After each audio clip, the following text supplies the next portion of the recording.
what it made me appreciate about building businesses is that you really have to survive much longer than you expect, like 4 years, 5 years, 6 years before you might get that sort of compounding inflection point. Welcome, friends, to another episode of Obviously the Future, the show that explores the massive trends that'll shape our world in conversation with the trailblazers, the nonconformists, and the hidden experts who are building tomorrow, today. Who's joining us here today, Katelyn? It's awesome to have you guys here. Let's jump right in. We've been doing this for a few weeks now. This feels a little different. The first time we're doing it with two guests. And not only that, Katelyn worked with the two of you at Delivery Associates. So even though we have two Avalanche backgrounds and two Delivery Associates backgrounds, it feels like I'm the guest here. So I want to start with just a little background on Delivery Associates. What was the problem here that you identified, and what was the solution you guys built there? Yeah, so thanks for having us. For Delivery Associates, the genesis of the idea was around the fact that governments around the world are really good at making 5-year plans, developing strategies, but historically bad at implementing and executing on them. And then when you look at the discourse and what they tend to talk about and focus on is 90% of their attention goes towards the strategy and only 10% to implementation. Whereas our belief, having executed on projects in the private sector and other areas, was that it actually should be flipped. Getting the strategy right is just 10% of the work, and 90% of the work towards getting anything done is around the hard grind of execution. And so Delivery Associates is born out of this idea that governments need to focus on this 90% execution more than that they're doing right now. And then how do we empower leaders around the world to do that effectively? What about DA Digital? What about Delivery Associates and the notion of delivery captured you as a technologist? How do you think about bringing them together? I remember meeting you both back in the day when I was still in San Francisco in startup land and connecting with you.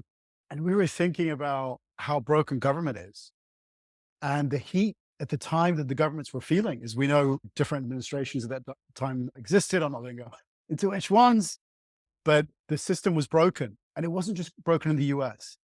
For me personally, I'm a son of refugees. And coming from a region that is broken, I've experienced what broken government can do. And Delivery Associates was on a mission to fix that brokenness, to Saad's point, to not just build plans. We know that consultants can come in and bring in, shiny decks, 200 slides and spend millions of dollars. But the thing is that was different about the mission was folks would roll up their sleeves like you both when you were out there in Punjab and actually deliver for the country. And I thought that was transformational. And the underlying piece was how can we build technology and data systems to then drive that delivery? And for me on the product side, I was so excited about scaling such a product to bring in the skill set that I learned out there in the Bay Area to be able to productize, scale that.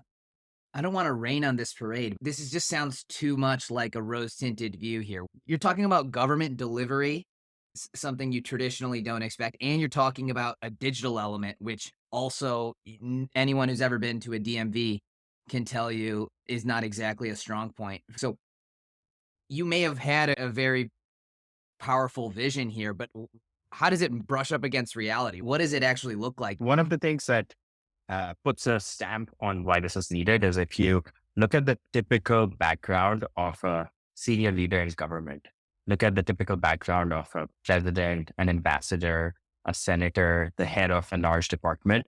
Typically, these are people who are really smart.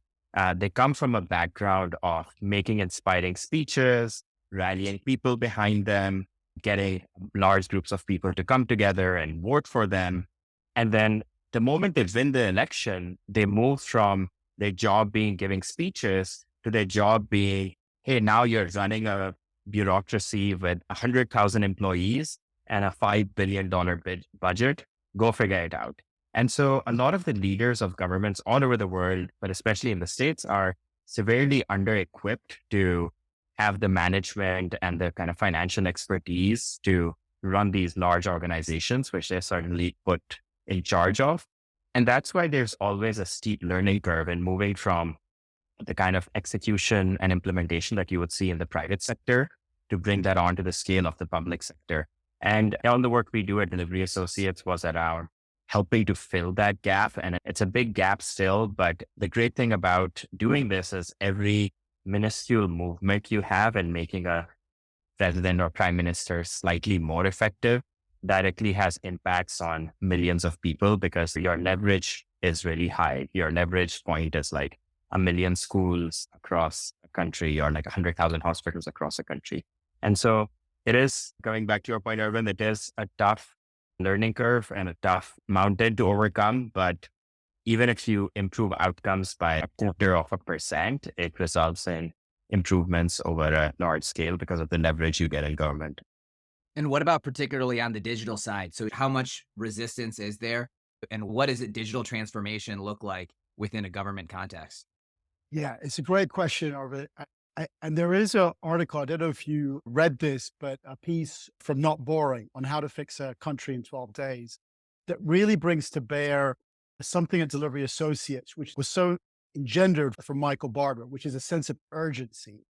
And that sense of urgency, to actually push back a little bit on your point, where governments have delivered is when there's a fire. As in, when the COVID pandemic hit, how long did it take to build a vaccine? How long did it take us at DA to build a contact tracing app for a country to help contain COVID? It literally took us weeks because we were in an emergency where you got a small group of people and then you have this crazy aspiration and you are able to wrap around that data systems and technology and drive that change. And so change is possible. And now I have to say, you look at the world and there are fires. There's climate emergencies. There's the financial crisis or the cost of living crisis. There's a housing issue. And so we're just surrounded by fires. But what we don't see is actually some of the tech and the private sector stepping in to fix those. And I think there is that huge opportunity for folks to take and make sure that those fires are put out and that we have a hopefully brighter future. And that is the sort of idea of delivery, is that instead of it being event or crisis focused, it's let's treat the larger issue as the crisis. It'd be like, it's an education emergency because people just get complacent and they think that, oh, it's too complicated. We can't make any progress. So there's a matrix that we do at Delivery Associates that was about like quick wins. What can you do fast and what's like easy? And you get to these like quick wins. And so like fixing a bridge is a quick win, or like developing a COVID tracking app is a quick win. But what is highest impact, but longest to do is fixing a broken education system, like bringing down the cost of living. And that's where if you have like real data systems in place in the public sector, you can chip away over time consistently to have progress and to show results on it. But is there a fundamental gap there? So to come back to the piece you brought up, Al, yes, it was a great piece about this tanker that closed the stretch of I-95. And the governor of Pennsylvania basically put like this whole emphasis on rebuilding this half-mile stretch of I-95. And it turned into a big hullabaloo. And in 12 days, they had repaired this half-mile stretch. And in the article, Packy McCormick argues that you can extend this type of delivery by essentially really pushing expectations, bringing like a radical focus on public accountability to a lot more. But it does seem like a stretch to take these crisis-driven events like the contact tracing app that you develop to fixing a broken education system where it's a series of small steps that must be incrementally done over time. How do you think you connect those two in the minds of people and in government? I think there's a magic sauce. And that, in a way, is like Michael Barber's magic sauce, which was the science and the art of delivery. Like, how do you mix the right public attention with the right transparency, bring in the team in place, have the plan to Saad's point in terms of a delivery plan with the right targets, and then to Katelyn's point, the routines that then drive that engine to delivery, and also use technology, like in terms of now leverage social media, right? How can we get all of that energy and momentum in the system, let's say get to target for the UN SDGs, which right now is a crisis in the world, because then we have these sustainable development goals that humanity is not hitting. That's the biggest human aspiration but no one's paying attention to it. Instead, they're paying attention to, I don't know what media, a story that's not aspirational, that doesn't drive results, and isn't going to make the world a better place. So I think there is that galvanization, but it requires a magic source. And most of all, it requires strong leadership. Just to add one thing, which is the impact of technology and spread of information and social media, which is changing things a little bit. So historically, you would see governments have election cycles at some cadence every 4 or 5 years. And typically the leadership of a government wants to work towards the next election cycle so that they can point towards all of the improvements they made in the education or healthcare system, because incentives drive outcomes and they want to get elected in the next term. So previously you would typically see, hey, next election is in 2025. We need to do these 3 things before then so that we can have a positive story in the next election cycle. Now with technology, it's changing a little bit when people have information at their fingertips, both from citizens having access to information, but also citizens responding to the government and giving them their feedback on a more real-time basis, rather than that, hey, once every 4 years through our votes, now you're seeing faster cycles of getting feedback from citizens for leadership and leadership communicating information to citizens. And that type of transparency, which technology is enabling, is also hopefully going to drive towards more of a sense of urgency, more shorter term outcomes, and more focus on implementation rather than just a race to the finish line 6 months before an election. Yeah, that's a really good point. And just one piece of context here. For those who don't know, listening in, Delivery was recently acquired by Trill, private equity, hugely validating outcome for the idea that you guys came up with over a decade ago. Was there a moment when you were on this path where it started to click? We're seeing the resonance amongst the people we're working with in government. Yeah, absolutely. As in, just you're aware, Arvind, DA has worked with over 40 governments around the world. And so just given that percentage, it's already a significant piece of the market. And also, I would say that DA achieved a great valuation, but in terms of the value that it delivered for residents or citizens, I don't see that as relative. If you use value-based pricing, there would have been a huge different multiple put towards the work, because you can imagine that hundreds of millions of lives were impacted by the delivery at a scale at the national level and also at the multilateral level.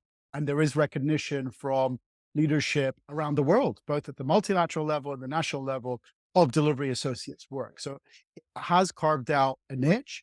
It's a recognized brand. And the question is, I think, for the future of the company in terms of scalability, can it scale that and go deep within each potentially vertical that it's tackling within those priorities? So we're excited for DA, and I think some of us are supporters on the sideline, but remain as proud DA alums in a community of deliverologists and technologists. All of us have worked in many venture-backed businesses. And one thing to note is delivery associates did not take any venture financing. And similar to any bootstrap business or businesses that haven't raised a lot of capital, that automatically creates a lot of discipline in how things are done, how business development is done, how investments are made. That's not to say we didn't make investments as a business. It just means we had to have a lot more discipline. And as a result, I don't think there was like a watershed moment like you would see in a venture-backed business post product market fit. We had to have the discipline to have product market fit from day one, because that was existential to expansion. And same with Al leading our technology group. It's the businesses had to get traction and generate revenue from early on. And I think that discipline had really served the business well, because then it could grow sustainably and expand at a pace which was also delivering good outcomes for citizens. Because the only way that a contract is extended is if you show that, hey, this digital solution actually helped stop the spread of COVID, or it actually helped improve infant mortality rates in a country. So I think that discipline also helped stay course towards delivering outcomes. Here you are, a guest on the Avalanche VC podcast, talking about the benefits of non-venture backed financing. This is, I don't know if this is allowed. I was going to say that I think some of the inflection points for DA as a business came from effective reputation over time. Like those early years where it's so personality driven and like founder driven. And then at some point, people realize, or the market realizes, that you're not going away, and that like a bunch of seeds that you planted in people's minds are like, oh, we do this, like we believe in this, and we have the proof points to back it up. And what it made me appreciate about building businesses is that you really have to survive much longer than you expect, like 4 years, 5 years, 6 years before you might get that sort of compounding inflection point. And the second thing I think we saw, particularly in digital, was COVID. The COVID period forced people to get online and to up their digital game. And sectors like government, where maybe people resisted and wanted to do things more in person, or were just more comfortable and felt like they could, very quickly had to learn different ways of working and engaging with citizens and upskill themselves. And I think delivery and associates in the whole industry is still seeing the benefits of that upskilling. If you think about what you've done in the past year and seeing the evolution over the past decade of how you deliver public goods, we're future focused here. So let's look what in the next 10 years, if Delivery Associates continues to grow and be successful, if the ideas within deliverology spread, what does the future of delivering public goods look like? Yeah, I think there's a revolution happening with the advent of not just Gen AI, but a lot of the models out there and machine learning, as well as what we're seeing in terms of on the data side, as in what we experienced prior. And one of the biggest problems of governments is actually siloed data. And data is politics, as we're all aware. And now with the advent of different tools, where actually software, and this is actually speaks to a piece that Katelyn wrote in terms of testing software products as successful of how autonomous they are.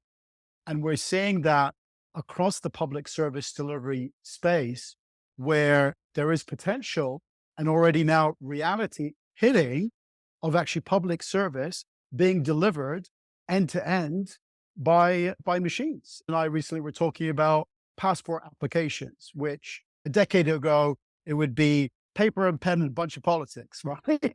And these days it's digital end to end. And so those experiences extrapolated are going to revolutionize public sector service delivery, increase efficiency, hopefully make taxpayers less crazy, and governments have to meet the moment. Otherwise, there was, to Saad's point, going to be election losses, right? We're super excited about this revolution, and I hope we're not just going to be in it for the ride, but in it in driver's seats. And the other thing is, typically, if you've seen the innovations on the cutting edge of technology and what in government, using your example, Arvind, of the DMV situation, there historically has been a huge gap. It's new technology is invented.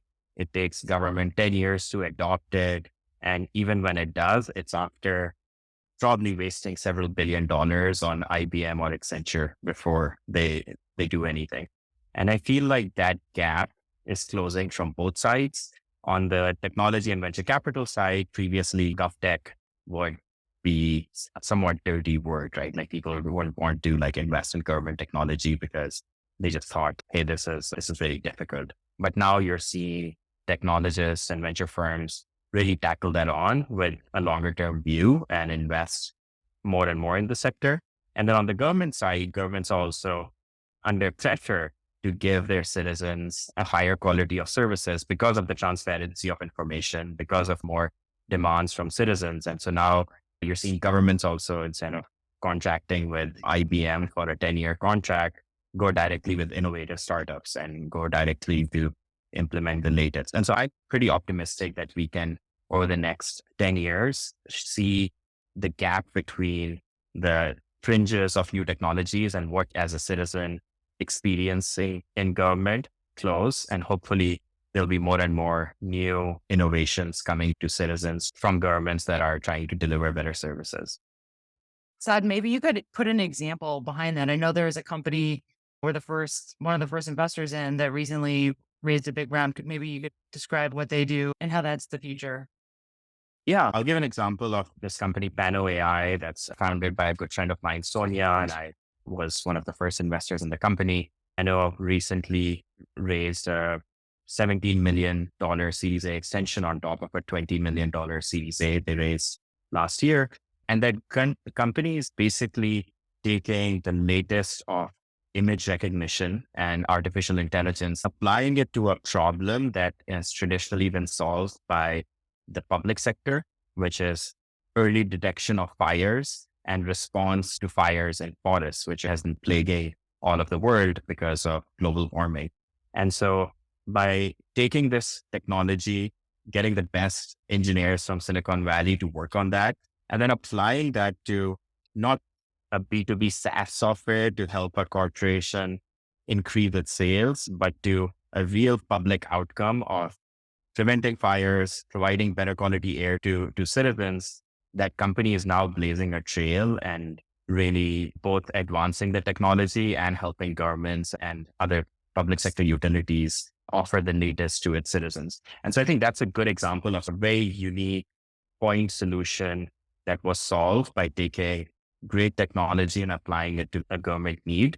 And I think there's lots of potential of people and entrepreneurs tackling other areas which traditionally were seen in the public sector realm, but applying latest technologies to solve those problems. And as Pano is a good example of this, both venture capitalists have come behind this as well as governments to make this into a sustainable business. Okay, that's the bull case. Is there a bear case here as well? I can think of a couple things, which is you're talking of private sector delivery with an optimistic lens, but some people might look at like the prison industrial complex and look at the privatization of government services as having a negative flavor. So there's various elements to this. So is there a bear case here that maybe requires a little more skepticism? Arvind, it really reminds me of the paper we co-wrote, Seeing Beyond the Mirage.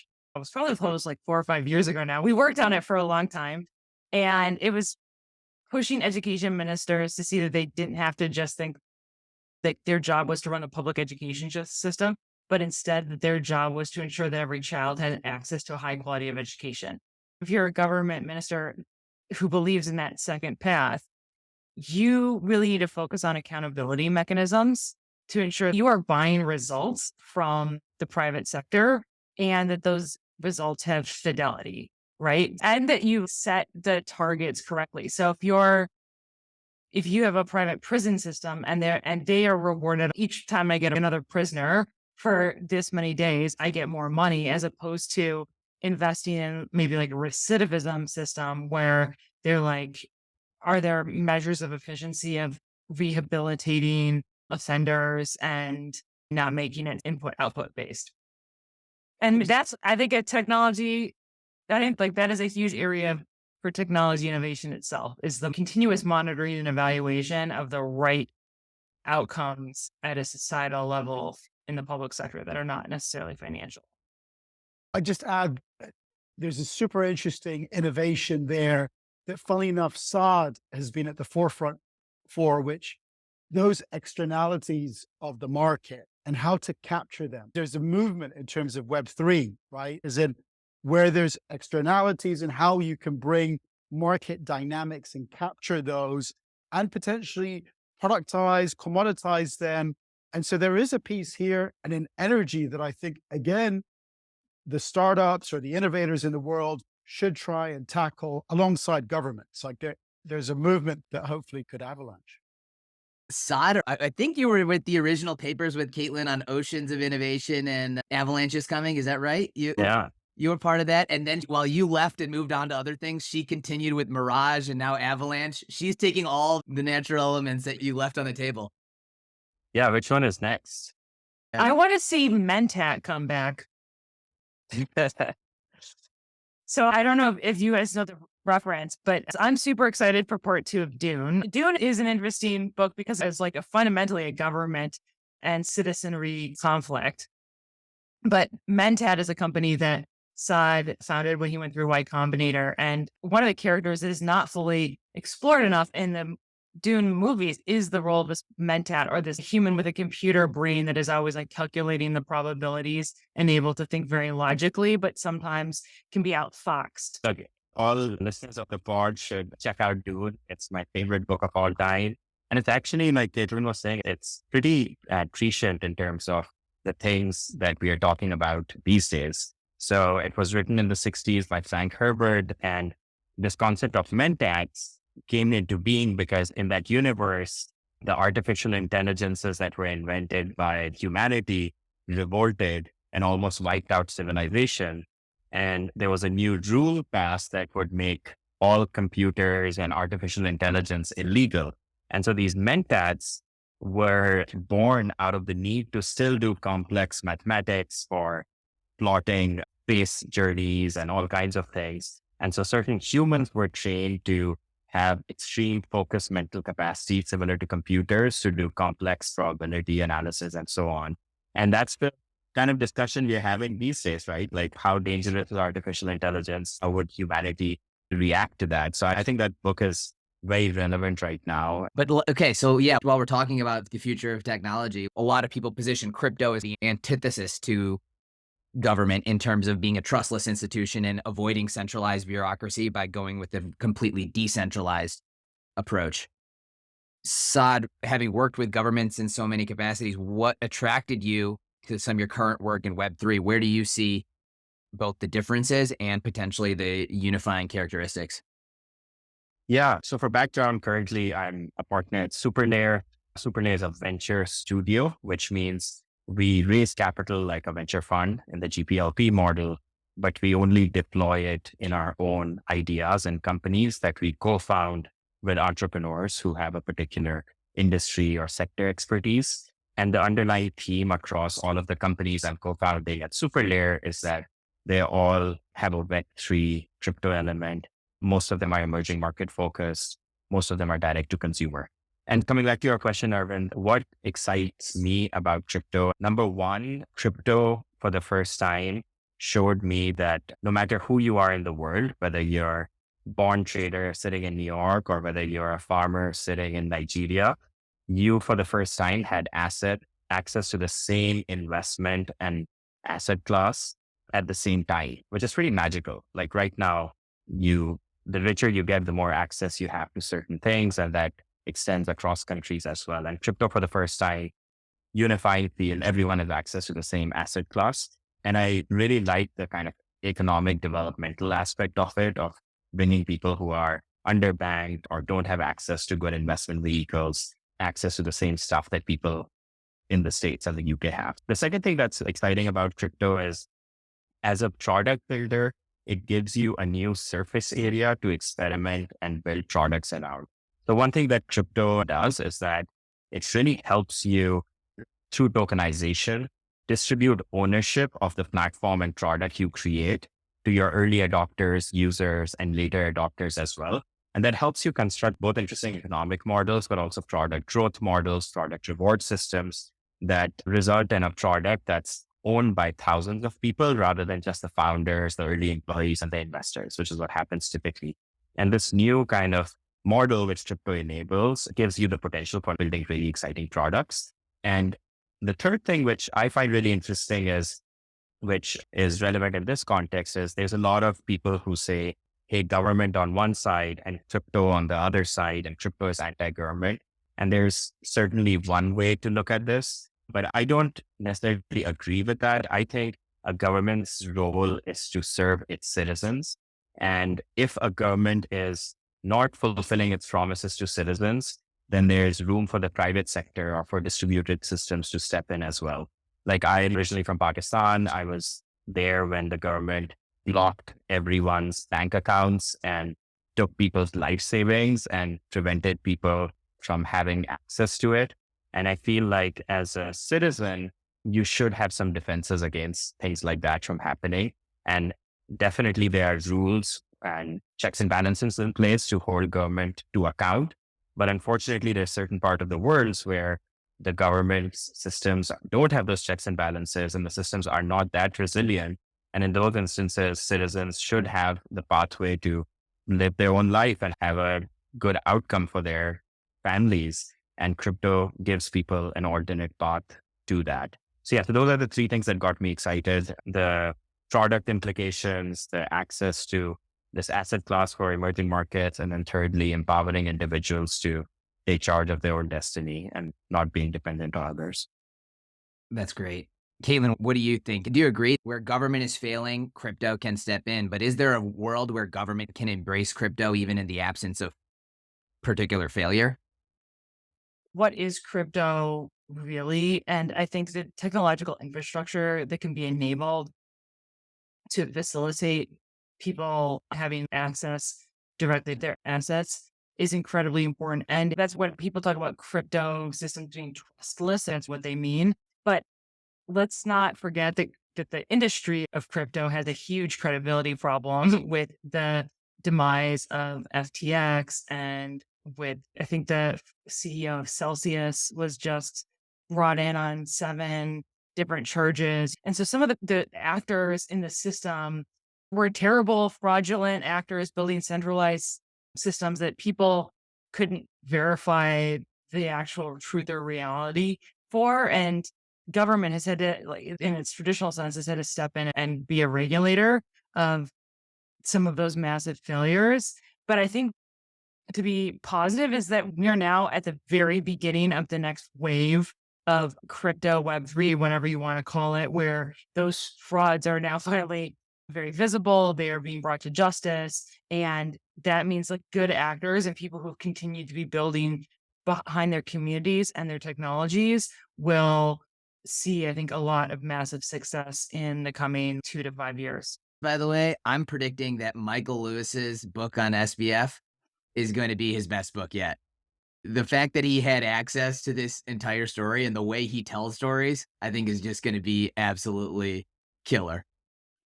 Okay, so let's shift gears to a segment we call Hot Takes here. So it's obviously the future. So we're talking to visionaries, people like you who can see the future that we mere mortals are yet to understand. Can you tell us from your perspective, we'll start with you, Saad, then you, Al, what's something that's obvious to you about the next decade or two that most people still don't realize? Yeah, I think one thing that's really obvious is that these auto GPT agents that you're seeing people build and play around with are going to have a huge impact in how citizens interact with public services. And so I'm excited to start to see some of that in how public sector companies and how private sector companies are offering that already. And I feel like that's going to have a huge impact on fixing public services and potentially even making the DMV a very pleasant experience. That's a good one. I like that. I have to steal Saad's thunder. For some reason, it's a legacy issue as well, because he was one of the founders of DA and DA Digital, and I came in second. And I have to say, similar to what Saad said, and in the words of Reid Hoffman, let's not call it AI, let's call it human amplification. I don't think folks actually understand the potential impact for good on what AI will do and how much work efficiency. Right now, even in my day to day, I'm using a couple of models sometimes to automate some of my work streams. And I tell you, I probably reduced my work by 5x. I'm not going to tell that to my employer, but I have more time with my family, more gym time, better sustainability. And where do you stand on AI taking jobs versus creating jobs? I'm sure we'll take jobs.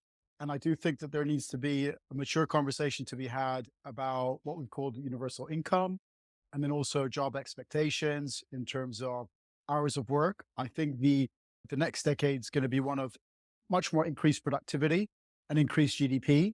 And that's going to showcase, but then how do you spread those rewards? And I think there's a piece about equity and also unleashing human creativity. So there's some conversations to be had, but overall, I'm long on it, on the future. Yeah. And I think to add to that, the way I am seeing it already come into effect in the way we are building software products is it's increasing efficiency of engineers, it's increasing efficiency of designers. And to Al's point, you need fewer people to get the same amount of work done. But I also think like the other implication of that is that it's going to unleash productivity gains in employees and those who take the leap to upskill themselves in these new technologies will definitely have jobs, and potentially people who stay employed as we just improve our GDP as a society and improve everyone's standards of life. So I think that's the optimistic view of looking at this, that humans are resilient, they'll upskill themselves, we'll increase output, and everyone's life will be better off, similar to what we saw in the Industrial Revolution, but it might result in some short-term pain. It's an avalanche. You can see the signs of it coming, and it's gonna, before we know it, it'll be here. I'm excited for the future. And we want to make sure you're well positioned for it, because it does feel like there's so much advances that are happening all the time that you have to be always learning. You have to be in the stream of information.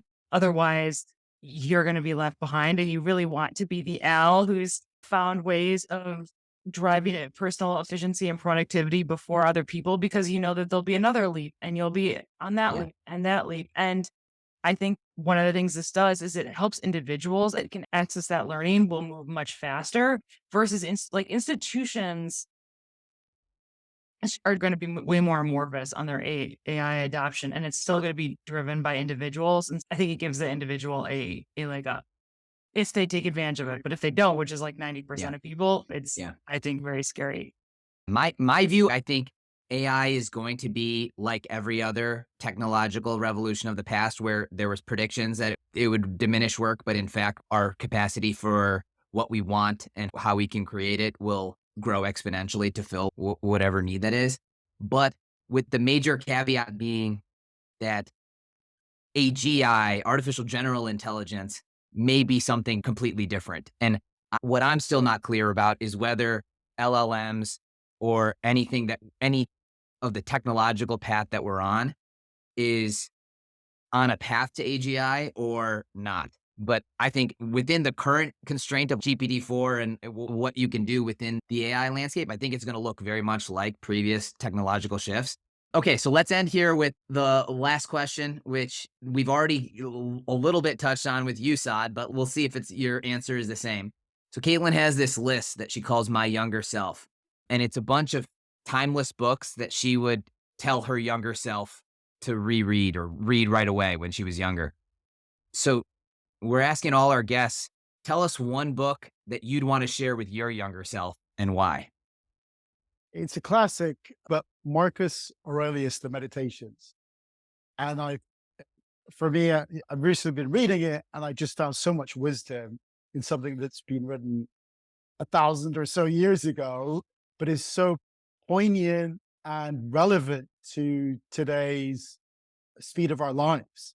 And I think the actions of being good, of being in the flow, of having quiet space, being true to each other, to the people you work with, your family, are such wisdoms that in the fast pace of the world, we sometimes lose sight of. And I have to say, like, using tools like Pi and ChatGPT to actually get some of these wisdoms. So they've all been uploaded there, and having a conversation around them is a beautiful human experience. So I'm excited to do that. You can actually have a conversation, Mark Aurelius, these days. All right, Saad, that's a good one. Yeah, I would double down on Dune. I think I would recommend my past and future self to read it. Nice. Thank you all so much. This was fantastic. Anything to plug? Anywhere to find you on social? People want to follow up? Yeah, follow up on Twitter, Saad H. Rizvi. Hey, Hleileh, Twitter, LinkedIn, you name it. Looking forward to continue the conversation. Do you think people can spell Hleileh, Al? No. All right. So maybe we need to, I don't know how we phonetically say that. Yeah, I know they can't, because Nagarajan is literally such a nice, precisely phonetic name.